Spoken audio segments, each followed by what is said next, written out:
महान शक्ति जो इन देवता में विराजती है, उसका एक शब्द भी उसके खिलाफ कहना, एक बार भी उसके बारे में कहना या उसके विरोध में मन में विचार आना भी महान पाप के बराबर। आप मान लीजिए मेरी बात, और उससे आपका हृदय चक्र, विशेषतः हृदय पकड़े जाएगा।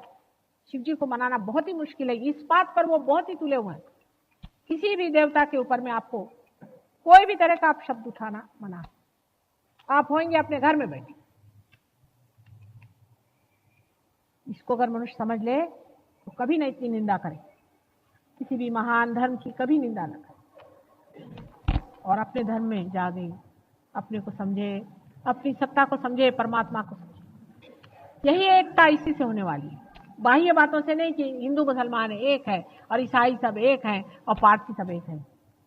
इस बात से होने वाली है कि सबके जो आदि गुरु हैं एक ही तत्व है। एक ही तत्व अनेक बार इस संसार में आया है और हम महामूर्खों जैसे लड़ रहे हैं, जैसे कि वो खंडों में से निकल गई आत्मा थी, उसी तरह से हम बच गए और आपस में लड़खड़ा रहे। जो महान तत्व है, जो हरेक धर्म में, जैन बुद्ध कोई सा भी धर्म, हरेक धर्म में जिस उस महान तत्व की अनेक बार उपासना हुई है, उसी महान तत्व में हम आज पार हुए हैं। उसी महान तत्व ने आज हमें पार किया है। और जब तत्व पे आप आ जाते हैं, ऐसे ही आप समझते हैं कि सारे के अंदर वही तत्व फैला हुआ है, सबके अंदर वही तत्व स्पंदित है, तब हम में अलग अलग होने की बात ही कैसी आती है। हम तो सब एक ही पेड़ की शाखाएं, एक ही पेड़ पे पले हुए सब कुछ।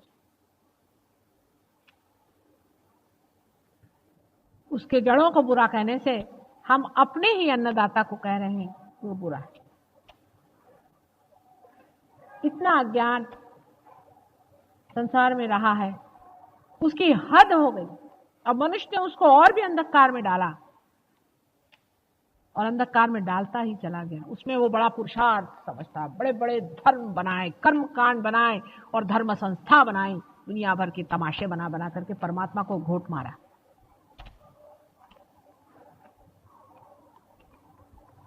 किसी भी महान धर्म के खिलाफ बोलते वक्त सोचना चाहिए कि तुम हो कौन, किस खेत की मूली हो, तुम क्या बोलते हो, ये सोच ले।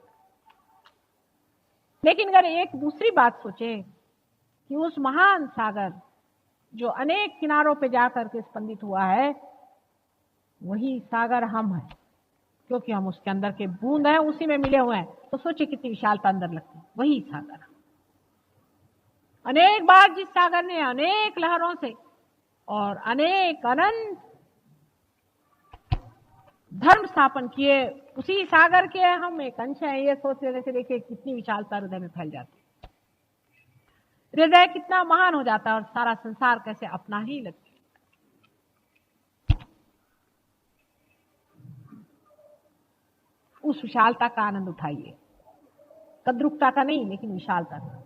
किस तरह से दोनों हाथ फैला करके ये प्रेम का सागर सारे संसार में अनेक वर्षों से महक रहा है और उसी की सुगंध हम ही है, ये सोच करके उसका आनंद महसूस। अपनी शुद्धता से तोड़, अपने छोटेपन को तोड़ करके पार हो जाने से ही सब नहीं होता है। पार तो हो ही गए, लेकिन अभी चक्र क्यों पकड़े? क्योंकि आप शुद्ध रहे, कहीं कुछ है, कहीं कुछ है, कहीं कुछ। अभी आप डरते हैं और किसी गुरु के पास जरूर जाते हैं, तो पाइए वहां से। झूठ से हम दूर भागे तभी सत्य हमारे ऊपर आएगा। हम झूठ को माने हुए कभी सत्य नहीं आ सकता। सतर्क रहे और समन्वय हर एक चीज का करें, सब चीज की और समनत्व से देखे। समनत्व ये शब्द देखना चाहिए कि तत्वतः चीज क्या है। तत्वतः जो कुछ हितकारिणी है, जो वाइब्रेटिंग है, वो सब ठीक है। ऊपर का जो कुछ है सो व्यर्थ है।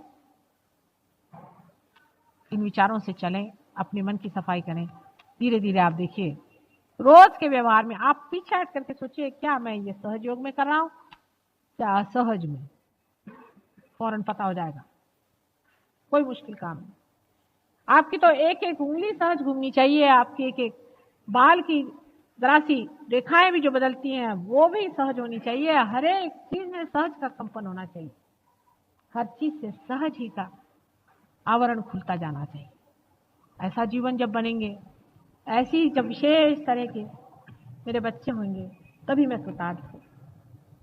क्या मेरे जीवन काल में ये हो सकेगा? आप चाहें तो क्षण में हो सकता है, और नहीं चाहे तो नहीं। इसीलिए माँ भी आपके सामने हारी बैठती है, भगवान भी आपके सामने झोली फैलाता है, क्योंकि इसकी स्वतंत्रता जो आपको दे चुके हैं, दी हुई चीज ली नहीं जाती, और लेकर के भी क्या करेंगे? आपको पूर्ण स्वतंत्रता है। आप जब चाहे आए, जब चाहे जाए, जो करें सो करें।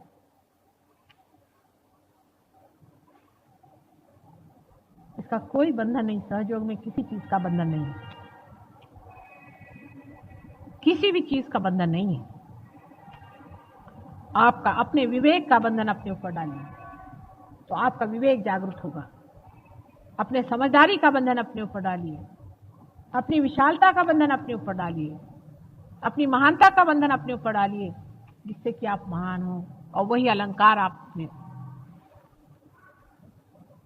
को संवारे, उसी से आप सौंदर्य में उतरे, उसी से सारा संसार देखे, कहे कि हा हा हा, ये क्या एक ज्योति, पता नहीं कहां से आई, इसको किसने दिया?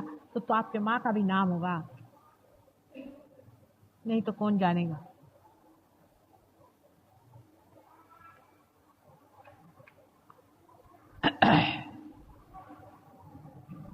हमारे सहयोग में सबसे बड़ी बात जो है वो ये है, सारे धर्मों का अर्थ सहयोग से एक्सप्लेन होता है। ये बहुत बड़ी चीज। आप कोई सी भी धर्म की पुस्तक पढ़ें और उसको आप सहयोग से समझें और लोगों को बताएं, तो लोग हैरान हो जाएंगे, अरे इसका अर्थ ये था। क्रिश्चियन लोगों को मैं जब बता, कहले माँ तुम ही कह रहे थे तो बाइबल में है। मुसलमान कहते तो कुरान आप कह रही हैं, खलील जिब्रान आप कह रही हैं। बिल्कुल खलील जिब्रान ही बोल रहे हैं। यही नहीं समझ में आता कि माँ बोल रही कि खलील जिब्रान बोल रहा है। जैन कहते हैं अरे यही तो हमारे शास्त्रों में सब लिखा है। बुद्ध कहते हैं यही हमारे शास्त्रों में सब लिखा है, लेकिन उसका प्रत्यक्ष हम यहाँ दे रहे हैं। उसे लीजिए, आप उसको अपनाइए और दूसरों को भी दिखाइए।